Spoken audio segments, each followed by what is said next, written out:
Biden सरकार ने रखा सबसे बड़े डिफेंस बजट का प्रस्ताव। पेंटागन ने रखा $886 बिलियन का डिफेंस बजट प्रस्ताव। नए हथियार खरीदने और डेवलप करने पर अब अमेरिका का फोकस होगा। नए वेपन्स पर $315 बिलियन खर्च करने का अमेरिकी प्लान सामने आया। 5.2% बढ़ेगी अमेरिकी सेना के जवानों की सैलरी। और आप देखिए, दुनिया के सबसे बड़े अगर कहा जाए डिफेंस सौदागरों में है अगर, तो कहना गलत नहीं होगा। और इस बार बजट बढ़ाता हुआ नजर आ रहा है अमेरिका।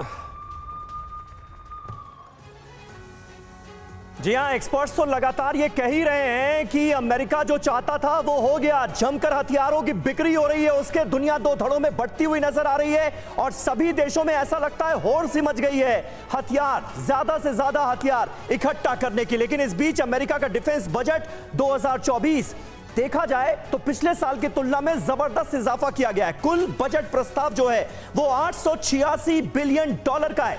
नई खरीदारी के लिए देखिए $170 बिलियन रखे गए हैं। इसके अलावा रिसर्च एंड डेवलपमेंट के लिए $145 बिलियन का बजट रखा गया है।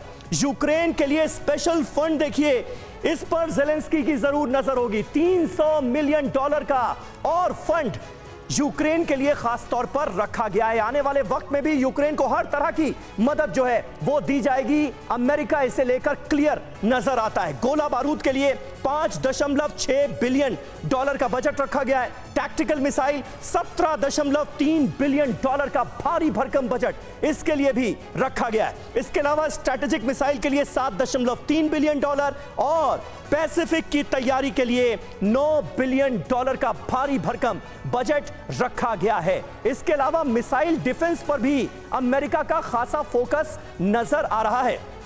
हाइपरसोनिक लॉन्ग रेंज मिसाइल के लिए अच्छा खासा बजट है। Medium range air to air missile के लिए joint air to surface missile और long range anti ship missile, क्योंकि मिसाइलों के लिए अच्छा खासा बजट रखा गया है। कौन कौन सी मिसाइलों पर खास नजर है अमेरिका की, वो भी हमने आपको दिखाया। हमारे साथ तमाम खास मेहमान मौजूद हैं। DK पांडे साहब, ये किस तरह से आप इस खबर को समझाने की कोशिश करेंगे हमारे दर्शकों के लिए, क्योंकि एक तरफ यह कहा जाता है कि अमेरिका ने जो चाहा वो हासिल किया। आज की तारीख में इनडायरेक्टली वो रशिया से जंग भी लड़ रहा है, लेकिन उसकी जमीन का इस्तेमाल भी नहीं हो रहा। जमीन बर्बाद हो रही है यूक्रेन की, उसके हथियार भी बिक रहे हैं और अब डिफेंस बजट में ये भारी भरकम इजाफा, क्या कहानी कह रहा है?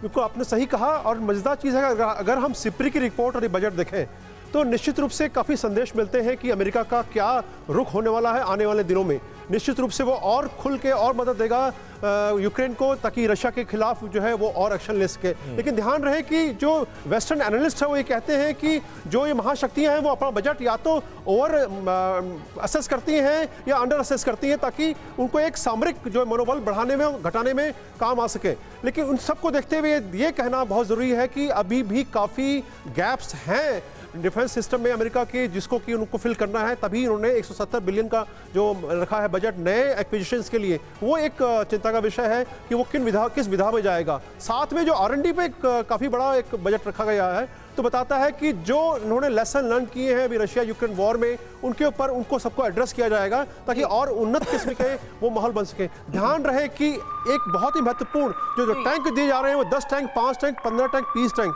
10-15 टैंकों से युद्ध नहीं जीते जाते। आपको टैंकों की संख्या 250-300 चाहिए। घेराव भी हुआ है, यूक्रेन को दी गई अमेरिका की तरफ से मदद पर भी तो कई बार सवाल उठाए गए हैं।